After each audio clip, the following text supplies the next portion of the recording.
अस्सलाम वालेकुम दोस्तों, जीअं त अॼु असां ओस्ता भलोडिनो में मौजूदु आहियूं। ही माशाल्लाह तबारकल्ला तारीख़ी मस्जिद तव्हां ॾिसो था। हीअ मस्जिद हींअर हेरिटेज वारनि वटि आहे ऐं तारीख़ी मस्जिद आहे। ॾाढी ख़ूबसूरत मस्जिद जी तव्हां चिट साली ॾिसी सघो था। हिन मस्जिद खे तक़रीबन 100 साल खां मथे थी चुको आहे अरसो।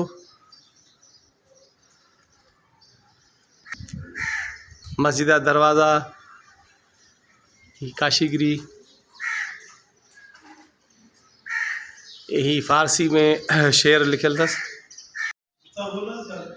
ही मस्जिद जो अंदरियों हिस्सो माशाल्लाह तबारकल्ला। ही छत मस्जिद जी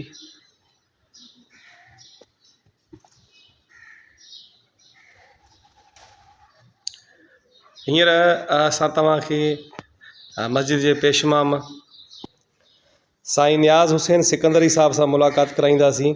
साईं नियाज़ हुसैन सिकंदरी साहब जंहिं 3 क़ुर मजीद जा कलमी नुस्ख़ा लिखिया आहिनि। हिकिड़ो कलमी नुस्ख़ो साईं खोलियो वेठो आहे जेको साईं जे पंहिंजे हथनि सां लिखियलु आहे। हीउ कलमी नुस्ख़ो ॾिसो जेको माशाल्लाह ईअं सम्झो त प्रेस जो निकितल आहे, पर हीउ साईं जो पंहिंजे हथनि सां लिखियलु आहे। छो त हिन जी ही फ़ोटो कापी आहे जेको ओरिजिनल कलमी नुस्ख़ो आहे जंहिं अलाह जे बाने साईं खां लिखायो हुयो, उहो उन पाण वटि महफ़ूज़ कयो आहे ऐं हिन जी फ़ोटो कापी कराए साईं खे ॾिनी अथई कलमी नुस्ख़े जी। छो त पनो पेपर वॾो हुयो, पोइ मोबाइल ते फ़ोटो कढण सां हिन जी साइज़ नंढी कई वई आहे। हूअं हालांकि हू वॾो हुयो। हे ॾिसी सघो था तव्हां, ईअं सम्झो त तव्हां सॼा प्रेस जा जो अख़र लिखियल आहिनि। साईं नियाज़ अस्सलाम वालेकुम। साईं अवल तव्हां पंहिंजो मुकमल तारुफ़ जेकॾहिं साईं ॾिसंदड़नि खे करायो। नियाज़ हुसैन सिकंदरी ऐं फारूक तहसील पी साईं पागारे मदरसे में जामिया राजा पीर जो ॻोठ मां असां अलहमदुलिल्लाह उते लिखण जो फन सिखियासीं उस्ताद अब्दुल ख़ालिक पिताफ़ी साहिब वटि। जी साईं। उन्हनि असांखे लिखणु सेखारियो त कलम हीअं हलाइजे, अलिफ़ हीअं लिखिजे, बा हीअं लिखिजे, ऐं उन्हनि ई शौक़ु ॾियारियो क़ुर करीम लिखण जो। ऐं ख़ासि महिरबानी पीर साईं पागारे दामत बरकत जी। माशाल्लाह साईं, हीउ तव्हां जो काओ कलमी नुस्ख़ो आहे साईं? साईं अलहमदुलिल्लाह हिकिड़ो कपिड़े ते लिखियोसीं मुकमल। जी जी। उहो 6 महीननि में मुकमल कयोसीं, लाहौर में वठंदा हाणे अलहमदुलिल्लाह अची वियो आहे। ऐं 10 मई ते उनजी रूनुमाई तक़रीब रखी वई आहे। उहा बि सिंध वासियुनि खे दावत ॾिजंदी सभई अची इन जी ज़ियारत कनि। ऐं उनखां पोइ वरी ॿिए नंबर ते हीउ पने ते लिखियोसीं जेको असांजो दोस्त एजाज़ मेमुण साहिबु लिखायो हो ऐं पोइ कापी कराए असांखे ॾेई वियो।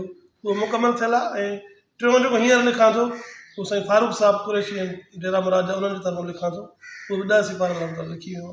अॻिते बि इंशाल्लाह कोशिशि जारी। माशाल्लाह माशाल्लाह। हीअ अरबेरो ख़ान खकरानी साहिब बि असांजा मौजूदु आहिनि, पाण मस्जिद जा ख़िदमतगार आहिनि ऐं साईं सां गॾु हूंदा आहिनि।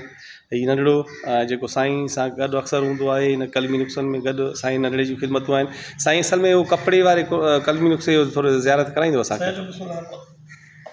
हीउ कपिड़े जो जेको साईं कलमी नुस्ख़ो लिखियो आहे हिन जी ज़ियारत तव्हांखे कराईंदासीं। माशाल्लाह तबारकल्ला। नाज़रीन हीउ ॾिसो था, हीउ बि सॼो कपिड़े ते कलमी नुस्ख़ो लिखियलु आहे। हीउ सुठो पासो आहे, दुआए ख़तमुल क़ुरान साईं खे हीउ सॼो कलमी नुस्ख़ो साईं नियाज़ सिकंदरी साहिब जे हथनि मुबारकनि सां लिखियलु आहे। तव्हां ॾिसी सघो था ऐं केॾो ख़ूबसूरत अंदाज़ सां लिखियलु आहे। इहो महसूसु थो थिए त प्रेस मां छपाई थियलु आहे। माशाल्लाह माशाल्लाह साईं, अल्लाह साईं तव्हांखे हिननि जो अजुर ॾींदो। हीउ साईं केतिरे वक़्त में तव्हां तरतीब ॾिनो? साईं अलहमदुलिल्लाह 6 महीननि में असां मुकबल करे वियासीं। जी जी साईं। बाक़ी उनखे ठहिराइण में, उनखे सेटिंग कराइण में, लेमिनेशन कराइण में, जिल्द कराइण में वरी 2-3 महीना ॿिया बि लॻी विया। माशाल्लाह माशाल्लाह। अच्छा साईं, तव्हांजो टियों कलमी नुस्ख़ो बि जेको आहे सो आहे, जेको तव्हां हींअर लिखो पिया, उनजी थोरो ॾेखारींदव ज़ियारत? अच्छा साईं, घणनि जुल्दनि ते हीउ कलमी नुस्ख़ो आहे? साईं अलहमदुलिल्लाह 6 जुल्दनि में थिया आहे, 5 सिपारा थिया आहिनि। छो त तमामु वॾो हो, तंहिंजे करे हिकु जुल्द में न पियो थी सघे, हुनखे फाटण जो अंदेशो हो, तंहिंजे करे जिल्द साज़न हुनखे 6 हिसनि में कयो। माशाल्लाह माशाल्लाह। थोरो हीउ ॾेखारियो दोस्तो, हीउ 6 जुल्द जेके आहिनि ऐं साईं हिन जो वज़न अंदाज़न केतिरो आहे? वज़न 7 मण ऐं 22 किलो वज़न थियो अल्हम्दुलिल्लाह। 7 मण 22 किलो। 7 मण 22 किलो वज़न थियो अल्हम्दुलिल्लाह हिन जो। माशाल्लाह माशाल्लाह। इंशाल्लाह। अच्छा हू जेको नओं कलमी नुस्ख़ो पिया ॾेखारियो साईं हुन ही साईं नियाज़ हुसैन सिकंदरी साहिबु जेको नओं कलमी नुस्ख़ो लिखियो आहे जेको हींअर हले पियो कमु हुन ते साईं जो इहा साईं अल्हम्दुलिल्लाह ही माशाल्लाह हिन तबारक। वक़्तु 10 सिपारो अल्हम्दुलिल्लाह हले थो सूरत तौबा। जी जी साईं ऐं असां हिन खे रंगीन कयो आहे त जीअं ख़ूबसूरती में इज़ाफ़ो थिए। माशाल्लाह माशाल्लाह माना बटन कलरनि में लिखियो अथव। बटन कलर त जीअं सुहिणो लॻे। माशाल्लाह ही बि साईं जी साईं त ॾिसो तव्हां अखर साईं जी जेको आहे सो लिखत तमामु ख़ूबसूरत ऐं ईअं महसूसु थो थिए ही बि प्रेस जी निकितल आहे ऐं हिकु कंपोज़ थियल डिज़ाइन पेपर ॾाढो सुहिणो ख़ूबसूरत पेपर। असल में साईं हिन जी शुरूआति अञा कई अथव। घणा सिपारा लिखिया अथव साईं? इहो 10 सिपारो अल्हम्दुलिल्लाह। 10 सिपारो माशाल्लाह 10 अल्लाह सिपारो अल्हम्दुलिल्लाह महीने में 3 सिपारा अल्हम्दुलिल्लाह लिखी वेंदा। माशाल्लाह माशाल्लाह अल्हम्दुलिल्लाह। अल्लाह अल्लाह तव्हांखे ख़ुशि रखंदो आबाद रखंदो।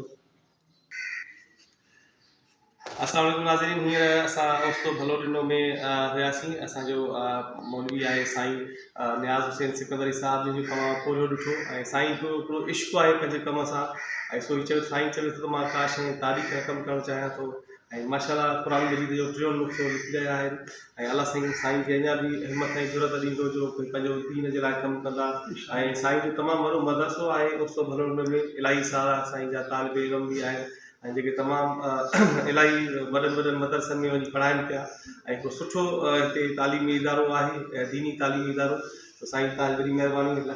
अरबिल ख़ान कटकाणी साहिब जे सां मौजूदु आहे। वरी महिरबानी साईं।